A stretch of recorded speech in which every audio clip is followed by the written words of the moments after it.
Bismillah ar-Rahman ar-Rahim, alhamdulillah, salatu wasalam rasulullah. This is a response to David Wood and Sam Shamoun, who claim that Prophet Muhammad mistreated his wives, and they quote the issue of Sauda, and they quote hadith, and they quote tafsir.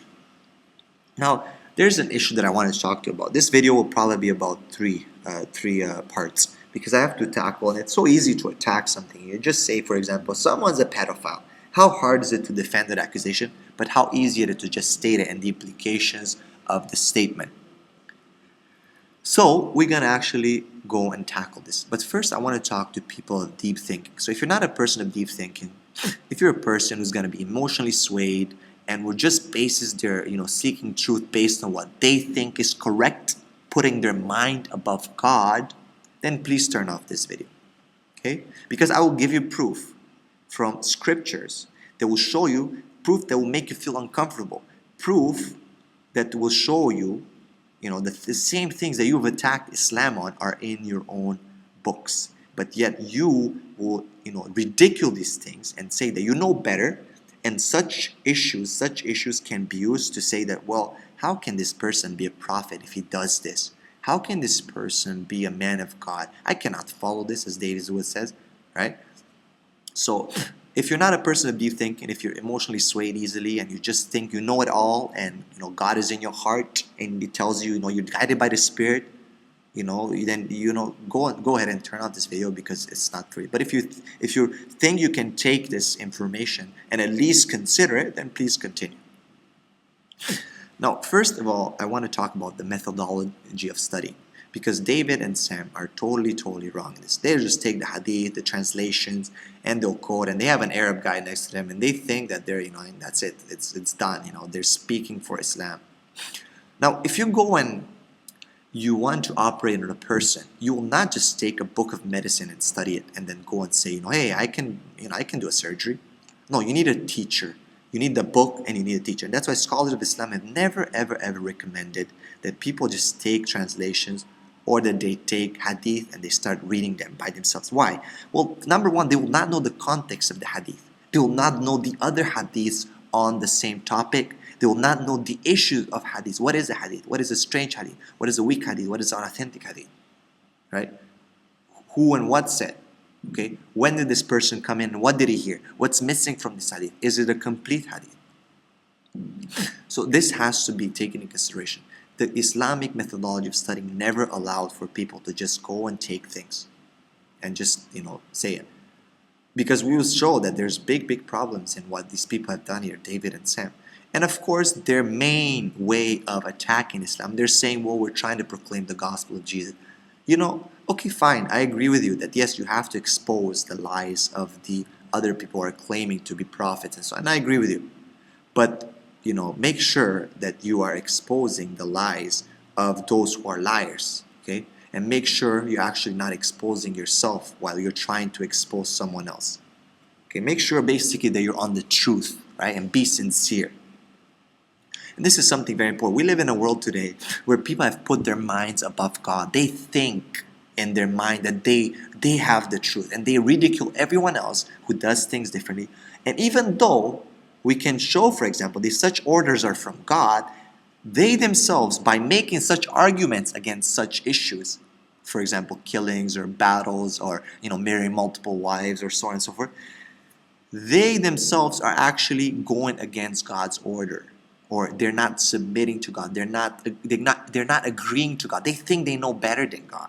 They'll use such issues and ridicule the opponent and say, oh, how can I follow a prophet who married mistreated his wives and had sex with a 9-year-old, and then he did he fought with people and killed this and ordered the killing of that. How can I take this person as a prophet? So basically they'll say, hey, I'm better than this person, and this person claims the prophet. I don't have only one wife. He's got 9 wives or 11 wives. Come on, how can this guy cannot be a prophet? And then Sam Shamoun go and say, Jesus is the perfect husband example. This is an interesting argument. Well, Jesus was not even a husband. So different circumstances. You see, every prophet came with different circumstances. You cannot compare Jesus and Muhammad. Prophet Muhammad had different things to deal with. He had wives that he had to deal with. So you don't know how Jesus would have acted if he would have had wives. People say, no, I know how he would have acted. He's a perfect husband example. Islam has to deal with real life issues. People have to deal with real life issues. If we look at the people who followed the example of Jesus and didn't marry, okay, if you're thinking of examples, you see that they've end up being pedophiles and were abusing little children in churches and so on and so forth. So we're not even going to talk about these issues, but what I want you to think about though is the depth of the argument. Okay, we live into a time where separation between church and state has happened long time ago, right? But people still claim that they're trying to follow God's words and his commandments, and they're ridiculing anyone else who is not on their same thinking. Even though what they ridicule the other people with is present in their own books. And we will show today proof that cannot be discarded. If you're a person seeking truth, you have to question David and Sam Shamoun and call this show and tell them, come back and tell us, why did you choose this way of conveying your message to us when you yourself and our book are guilty of such things? So, I want you to think deep about this, about the methodology of study, about why Sam Shamoun and David don't, for example, talk about, the issues of Ibn Kathir and him quoting hadith that are weak, about Ibn Ishaq and Ibn Hisham using, weak hadiths, and scholars of Islam, you can find in books of Yusuf Qaradawi and many other scholars talking about, them and proving and giving references of, people not taking hadith from Ibn Ishaq as early as he was there, and people saying that he's chain of narrations. I mean, these are things that are not, I'm not going to go into reliability, but I'm just talking about the methodology of study. Never in the history of Islam, people just took hadiths and books without knowing their circumstances, without knowing the full picture, and just started quoting left and right. And we'll see why, because David and Sam will shoot themselves in the leg, have shot themselves in the leg many times, but of course there's not been a lot of people, a lot of attention to expose them. But bi'idhnillah, alhamdulillah, there's many people now who are exposing them, but of course they'll never agree that they're wrong. They will never come back and admit that, hey, we're sorry, we're wrong. They're just going to brush it aside and try to change topics and try to say, well, we're in different times now, different covenant, the love covenant. Forget about what happened before. This has nothing to do with what happened before. We're by the praise and Lord, of Lord Jesus Christ. We're saved by His love and so on, blah, blah, blah. Okay? So I want to talk a little bit about the issues. Now, David and Sam are basically saying that Prophet Muhammad, peace be upon him, mistreated his wife, Sauda. Okay, and they quote the hadith in Bukhari and Muslim about the issue of Sauda, the Prophet ﷺ, Sauda giving her night to Sauda. And it says, and this is Sahih Muslim, and basically says that, Aisha liked her, and she became old, she made over her day, basically that she spent with the Prophet ﷺ, she gave it to Aisha.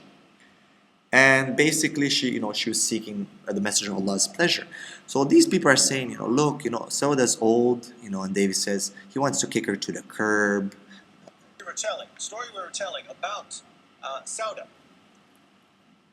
is actually resulted in a verse of the Quran. And we're going to look at these verses. Muhammad wants to divorce his wife Sauda because she's old and no longer attractive. He wants to kick her to the curb so he can spend more time with his younger, more type. So basically what he's saying that, Prophet Muhammad, she's old now, so he wants to kick her to the curb, he wants to divorce her. Number one, the issue of whether he actually wanted to divorce her or not is an issue that you probably know and you should have read in your hadith that is debated whether it's reliable or not. Anyhow, what is true is that he accepted her proposal of forfeiting her day and giving it to Aisha, which shows that, hey, he was happy, saying that he didn't really want to, have sexual intercourse with her and spend the night with her anymore, right? Now the question will come to and being, basically they're saying, wow, that's a bad action, and for me and a person, I would say, so what? Where is that disqualify Prophet Muhammad from being a prophet of God?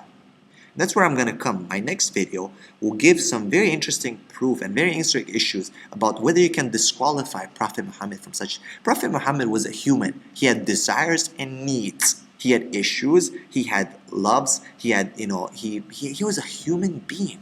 He was a human being. God corrected him on many issues, right? Such as the issue of he frowned and he turned, Abasa wa Tawalla, about the old blind man, about the battle of Uhud, when he, basically said that would God forgive such people that hurt a prophet, and then God revealed, it's not up to him who God is going to forgive or not. Many times he did things that God corrected him. Okay, he was a human being. He had desires. He was a man. Okay, and if he accepted Sauda's proposal because he loved Aisha, as we know in the Musnad of Imam Ahmad, the hadith recorded, "Oh Allah, I've been fair in what I'm able to be fair in distributing the money and the food and the house for the wives. Do not hold me accountable what I cannot control," which was his heart. He loved Aisha the most, right? So yes, he accepted the proposal of Sauda, okay, where she feared that he will divorce her, and Prophet Muhammad. So we'll go on the next video and we will deal with